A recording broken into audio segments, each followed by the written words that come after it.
Hello, everybody. Welcome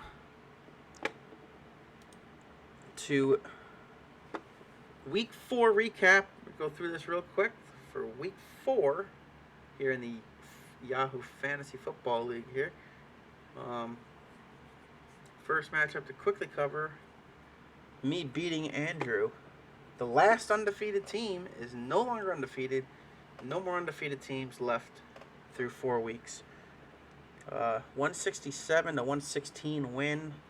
Great week for me. Overtake Andrew's awesome team for top spot. I was number 1 in the standings. After that, I scored the most points because I had the most points for the week at 167.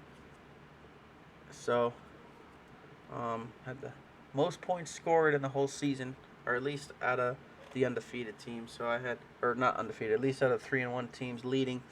So number 1 spot. DJ Moore did it. Very good job this week, scoring 19.1% of the points with a 31.9. Taylor Heineke I had starting for this week. Instead of Jalen Hurts, he got me 27.9. And then Derrick Henry with 25.7. And Corey Davis, 23.1. Playing against my Titans. His old team. So something told me that he was going to have a good game because of that. As a little payback. So now both of us are 3-1. Now we look at the box score. And you see the projected at the top there.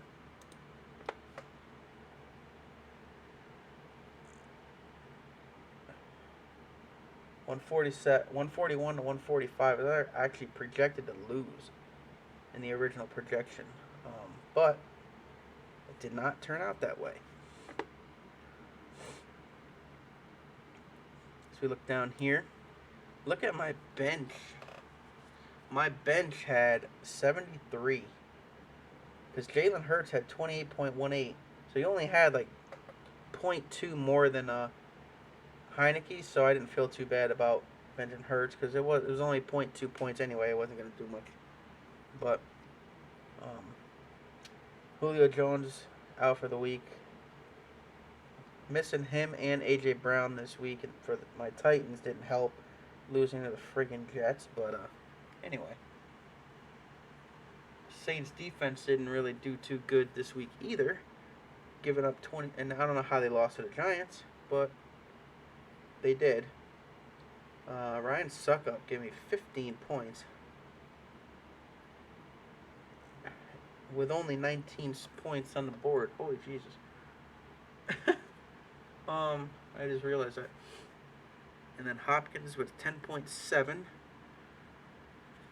Tyler Higbee, 7.6. I had Taylor Heineke in my head. Derrick Henry with 25.7, had 157 rushing yards, 1 touchdown, 2 receptions. Najee Harris scoring 21.1. DJ Moore 31.9, got the most points for me. And Corey Davis did well this week. I put him in instead of. Actually, no, I would have had. It worked out because I probably would have had Julio Jones in. But he was hurt anyway, so it was a perfect time. But I was thinking Corey Davis because he was playing against his old team. So something told me he was going to have a decent game. And, of course, he scored a touchdown to go ahead. A big touchdown for them. So, and then his players didn't quite make the projected scores all the way down except for Taylor. And the Pittsburgh defense holding up there. 3 sacks in that game against Green Bay.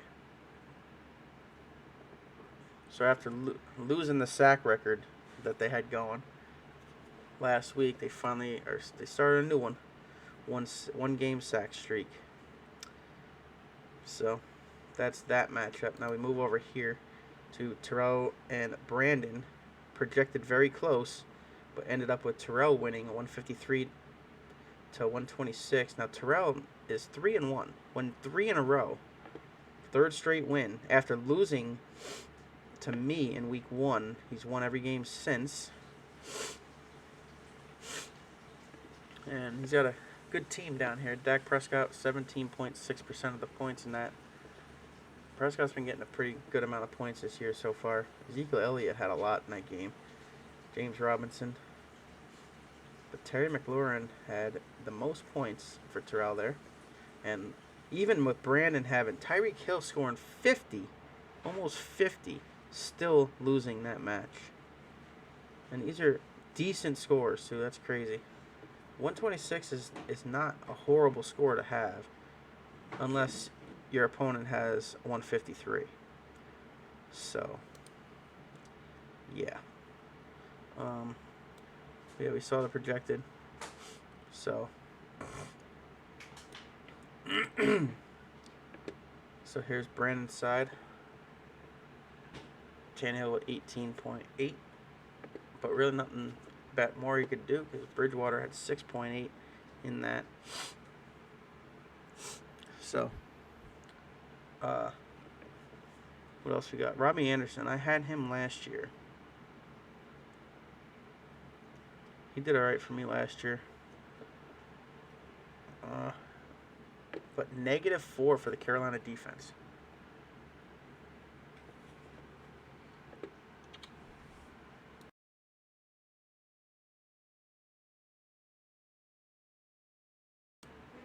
So, but look, a lot of big scores right here, and these 5 really helping. Plus this 20.6 for Robinson as well. So a lot of big scores for this side of the chart here that helped him win that game, and being almost 20 points over projected score.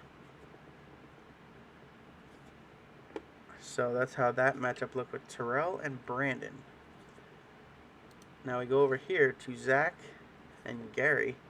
That was actually fairly close. And Zach was the one undefeated. Oh, no, he wasn't. Oh, he was 2-1. Never mind. I was thinking of it. Zach's amazing team comeback to beat Gary for 3rd straight win. Yeah, he started off 0-1 too, and won 3 in a row to get to 3-1.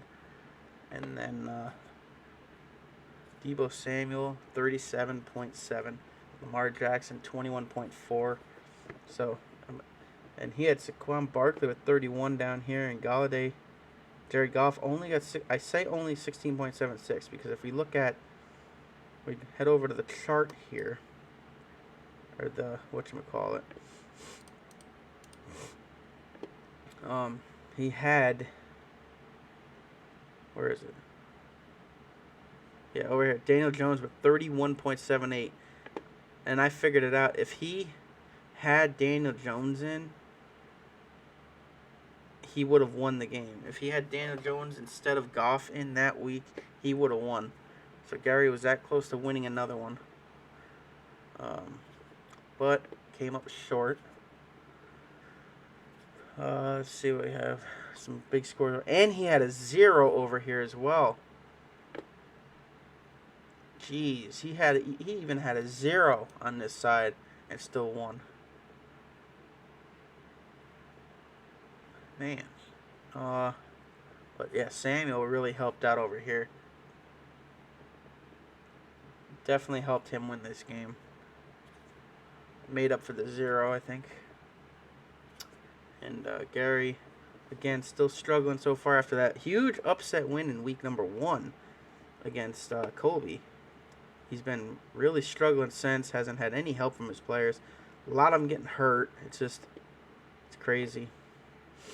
Aaron Rodgers on the bench over here, 24 point. He actually had more on the bench than here as well. So, Gary had 63 points on the bench. But just coming up just short, 136 to 124. So that's Zach and Gary. And then we go over here to, this is Colby against my dad. And my dad had a horrible week this week. Man. So, 137 to jump to 2-2. Start off 0-2. Wins 2 in a row. 137 to 178 blowout. I think this was the biggest blowout of the week. Eckler with 29.5. See, 3 people with 20s, so that really helped. He didn't have anybody with 20 here. The Cleveland Browns defense was the second highest scorer on this team. And usually defenses shouldn't score in the top 4. That usually does not happen. Baker Mayfield only had 9.3 in that game. That was way below the projected score. So that did not help at all. But, so, Dad falls to 1-3. He started off 1-0 as well. Or no, he was 0-1. And then he won the second week and lost 2-3. So, now the box score.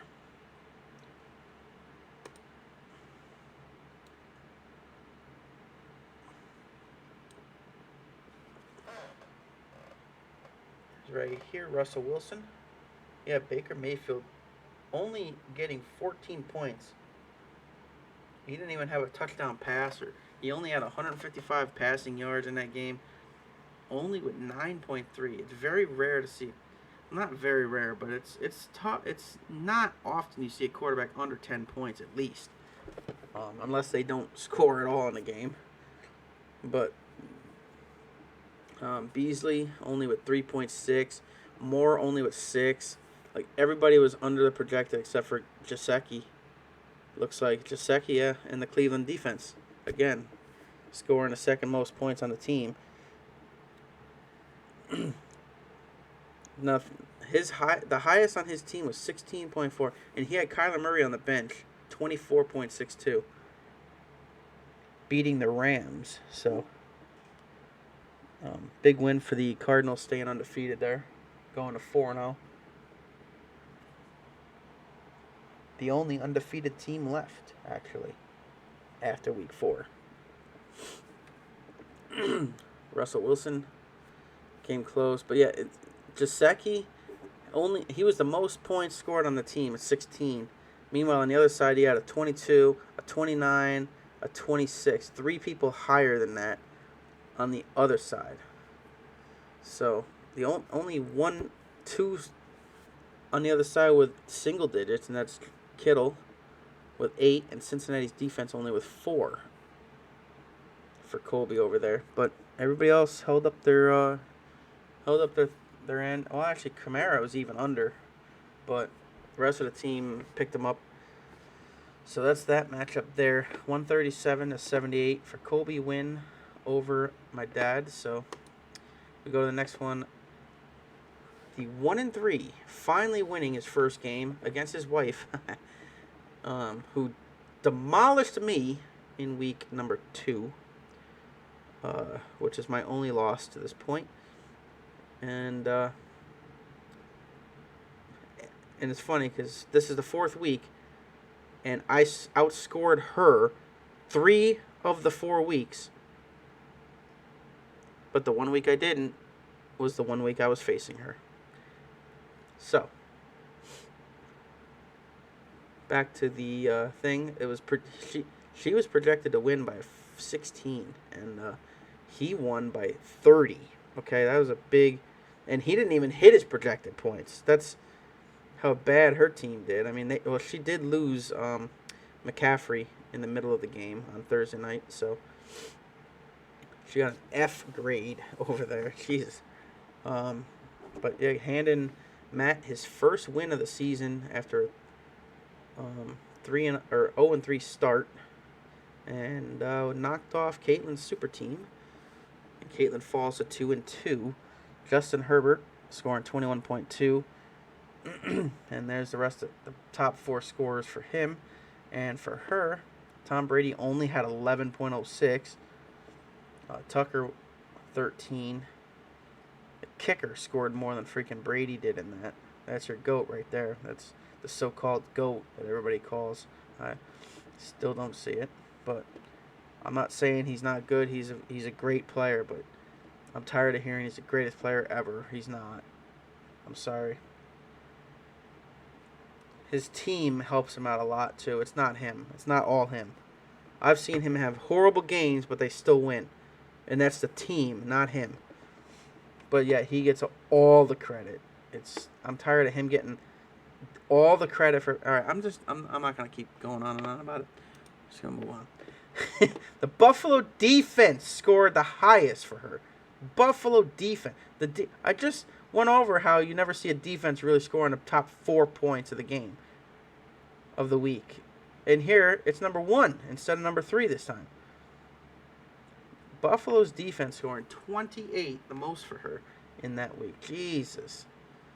That's pretty bad. Pretty bad. So, now we look down here.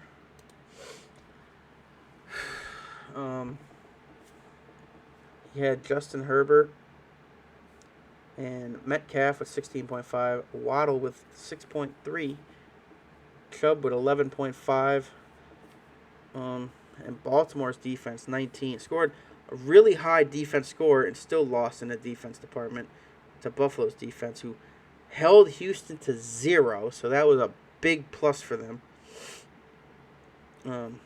Yeah, that was definitely what helped them win that. And they had 4 interceptions and 4 tackles for loss. So there's your point breakdown.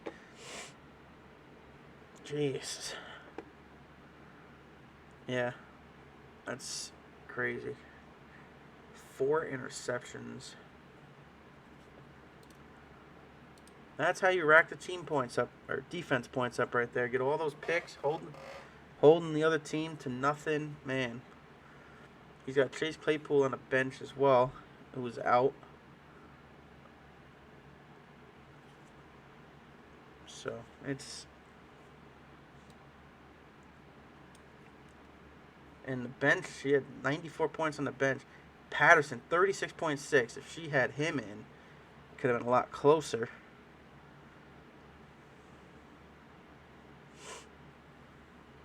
I just realized with a wide receiver running back, where can you put that person in either slot then? How does that work?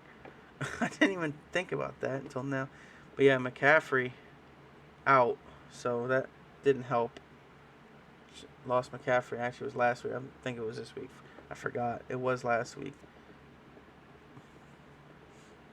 But yeah, there's the breakdown for that, as Matt held off Caitlin in that one, 120 to 96. And the final game of the week, Dylan beating Bill 136 to 107.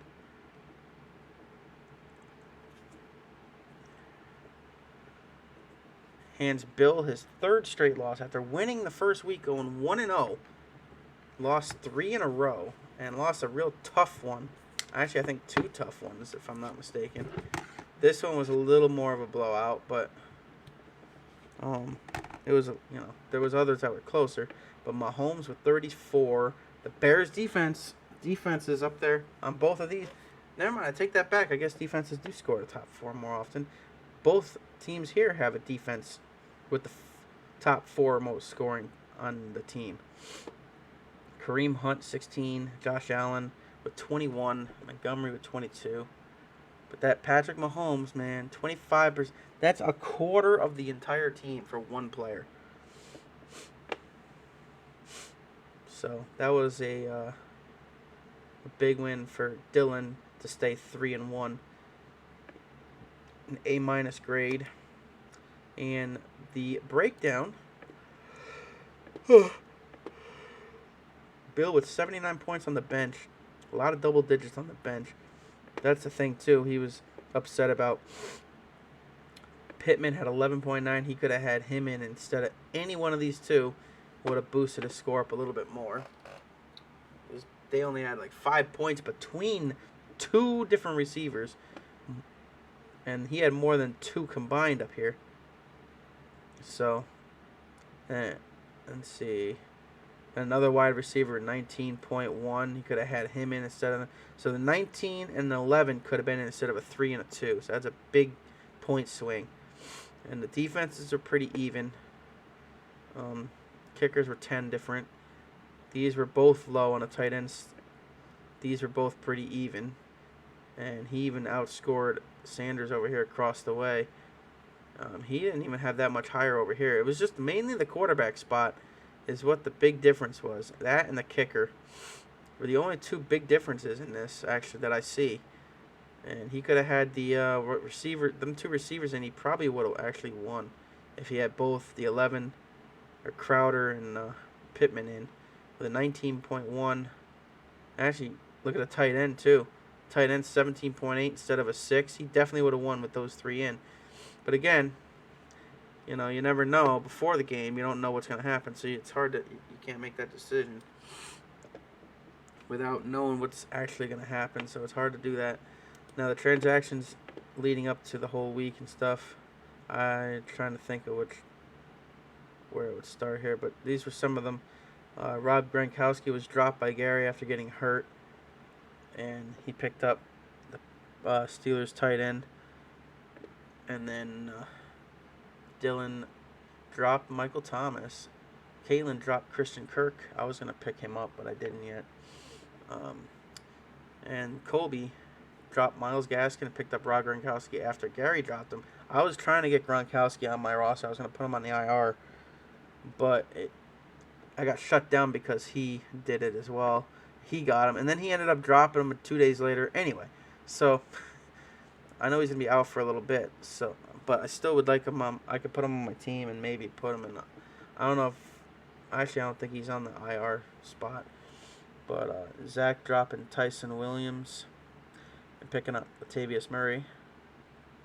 And he also picked up Damian Williams, and he had COVID-19. Caitlin picked up Cameron Brate, and Bill picked up Gainwell as a free agent. And then Colby dropped Gronkowski and picked up Zach Ertz. So those are some of the transactions that took place. So once we look at the standings after week number 4, as I said before, we are on top at 3-1. Zach hanging in there in second after getting defeated by Wesley. Also loses the number 1 spot because of the points for. I have the most points for in the entire league, actually, at the moment. Hopefully we keep it that way. Andrew's team is in third. So top 5 are 3-1. And it obviously orders them by points for. So whoever has the highest points scored, that's the order. That's the tiebreak.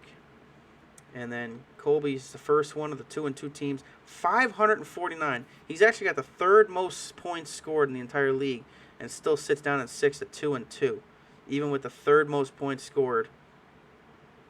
It's only 40 points, really less than me. About 40 points. That's crazy. Caitlin with 531 at 2-2. Only 2-2 teams. All the rest are 3-1 and 1-3. Bill leads off the 1-3 teams with 529 points.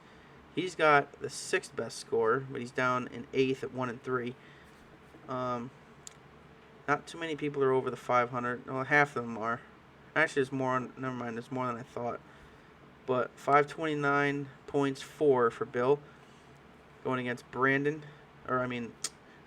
Ahead of Brandon, 1-3 as well with 466 points.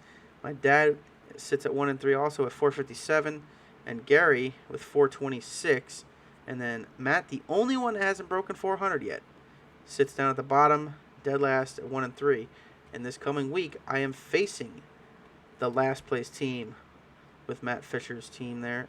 How I Met Calf Your Mother. So, and actually another quick note, it's ironic how it worked out because there's like 4 weeks where we play a team a second time. There's 4 teams each team plays. There's 4 games are going to be against the same team as before. So they're playing 4 teams twice. That's what I'm saying. And it just so happened to work out that actually Bill is actually going against Dylan again, back-to-back weeks. So Dylan just beat Bill here this week. Can he do it again? Can Dylan get the sweep against him? Or is Bill going to change some things up and turn around and come right back and beat him We're going to find out next week. That will do it. So after the week 4 standings, that'll be it. And yeah, I think that'll do pretty much everything here for week number 4 recap. We will be back here next week for week number 5 and do it all over again and see what happens. And hopefully we can keep staying in the number 1 spot and move to 4-1. We'll see what happens. Bill looking for a turnaround after losing 3 in a row. Brandon still confused. Had a decent team, and I don't know what's going on. 1-3. I didn't see that coming with Brandon. So very interesting. Remember, only 8 teams are going to the playoffs. It's very early. It's only 4 games in. I believe there's 15 weeks. So we're just past a quarter of the season already. Because week 15 is the final regular season week. And then we got week 16 is the round of 8. Week 17 will be the round of, or the semifinals, I mean. And then week 18 will be the finals. So, only the top 8, though, make it. So right now, it'd be me against Bill as they stand right now, facing in round number 1 in the playoffs. But obviously, there's going to be plenty of changes throughout the season. It's still very, very early. Only 4 games in. So we'll see what happens next time. We'll see you back here next week and see what the scores will be. And hopefully we can come out the other end with a good score. We are going against the worst team. So we'll see what happens. I don't know. Only time will tell. We'll be back next week. Thank you for watching and see you in week 5.